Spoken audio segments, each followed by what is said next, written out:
Hello my friends and welcome to a new video for Infinity Kingdom. This is Pyakia, an official base officer.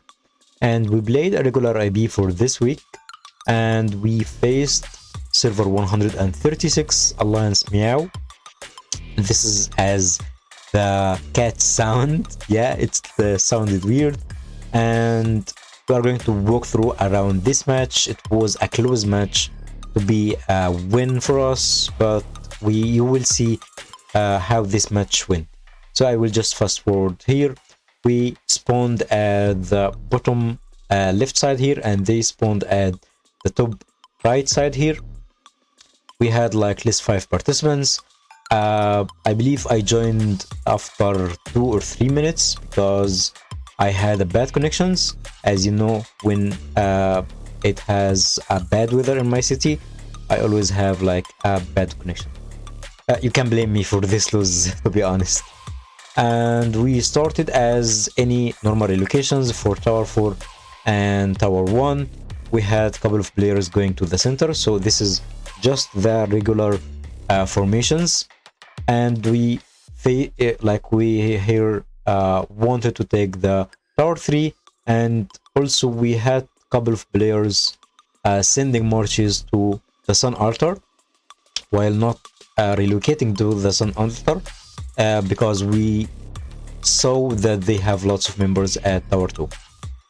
These two towers, Tower 4 and Tower 1, had lots of fights, especially Tower 1. Tower 1 has not been occupied for like over 15 minutes, and this was 1 hour game. So it was an intense fight. Let's fast forward into 20 minutes into the game. We still have Tower 1 not occupied, and Tower 4 here is for MIAU.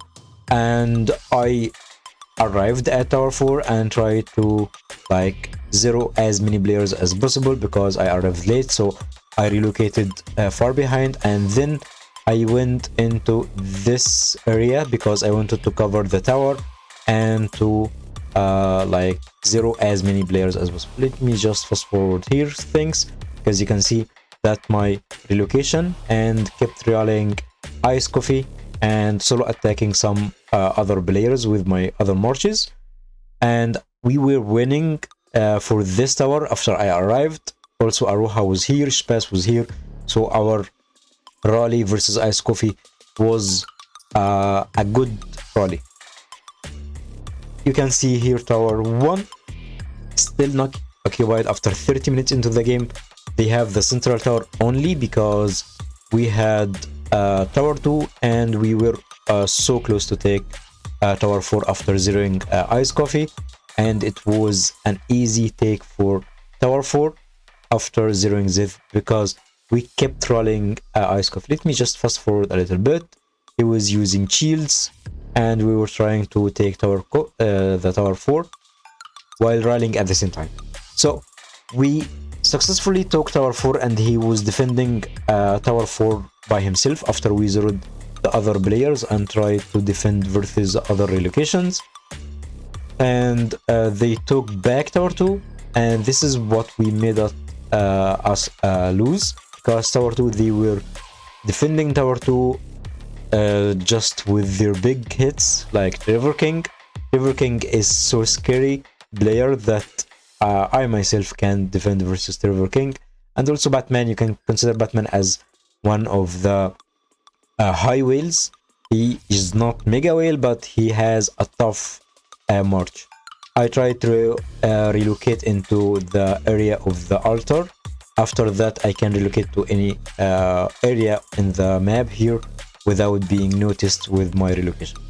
I believe Tower 1 is still not occupied after 40 minutes into the game. It was a tough tower to be taken, to be honest. And the central tower, I didn't think we should had key player at the central tower area. We should have like removed our player like Ken and the other friends here to join other towers and ignore the central tower because they have lots of players, especially Trevor King. Trevor King alone can solo like 10 players or 15 players. So I relocated here inside this area to have like a sneak into tower 1 or tower 2.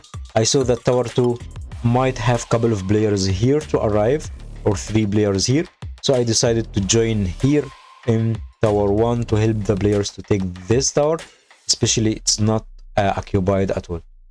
So after 50 minutes into the game, the points were like almost close because we got tower 1 and I arrived here. We still have tower 3, we are holding tower 4, and we have players here are defending any relocations, while some players keep taking this tower and this tower keep losing from our side to their side.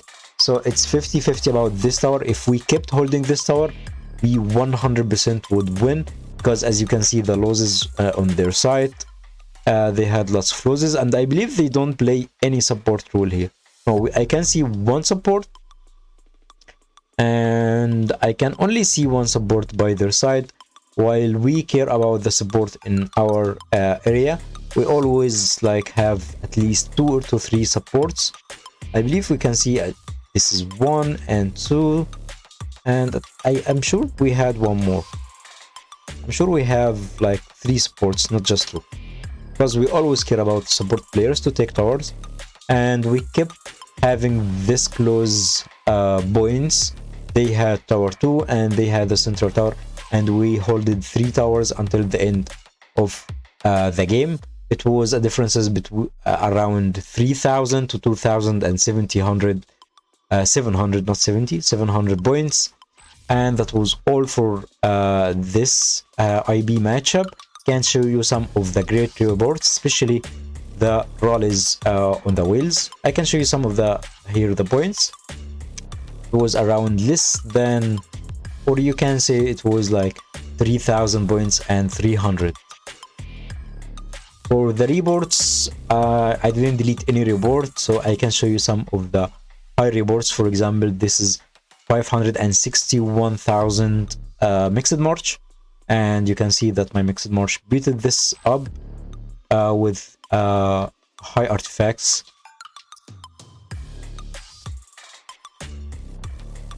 I'm still trying to maximize my Ken Emperor and Zenobia's artifacts, because this would be way much better than my artifact. And this attack, of course, it has low truth, because I was attacking this inside the tower, because I wanted to kick him from the tower. And you can show you some of the other mixed marches, but let me just show you some of the attacks on this. This is an Alex. Sorry, this is not just what I was thinking about. I believe it is. I was using here no escape instead of Oaken Guard because I was attacking a Holy Marsh. So this is definitely a situation where when you can lose by using Oaken Guard here on the enemy side, while your marsh is designed, or you change the skill according to attack a Holy Marsh. Let me show you some of the, yes, this is the rally I was trying to lead, because Holy Marches, you should just ignore Oaken Guard. And this is a Holy Marsh without any Holy Immortals. This is a full Holy Marsh without any Holy Immortals. This is Fu Fei, Loki, Athena, Poseidon, 4 Legendary Immortals, and yeah, for sure it was not a good for ourselves. He got himself like tons of good honor. But we, in some other rallies, we have like a good honor or a good loss on his side, but yeah, we can take this up anyway. This was versus Ice Coffee or Icy Coffee. Yeah, Icy Coffee. He wasn't garrisoning at all, and here he was garrisoning, and I was trying to solo attack. Here I was using no escape. No escape is fine versus Holy Marshes, especially Athena, because I hate Athena so much. And this is versus Icy Coffee. Aruha was leading the rally, and Almighty Abu, Shpas, Bu Ghost. It was a difficult matchup, to be honest, but we were trying to hold as many towers as possible. And I was trying to change my lineups, change my skills, trying to attacks or attacks while rolling at the same time, so he can't refill his marshes. Like for example, this is not a full marsh for icy coffee, and I was losing a lot, but I didn't lose hope to try to change lineups, change skills, and keep leading the rally to win versus some of the strongest players in server 136. Trevor King for me wasn't a good matchup, so I tried to avoid him. This is a defense versus icy coffee. It wasn't the best for me, but it was a good test for my mixed marshes. And that's all for the fights against the whales. And as you can see, one of them just can hold 5 from us. Yeah, we won, but we lost lots of troops. Thank you all for watching and see you soon.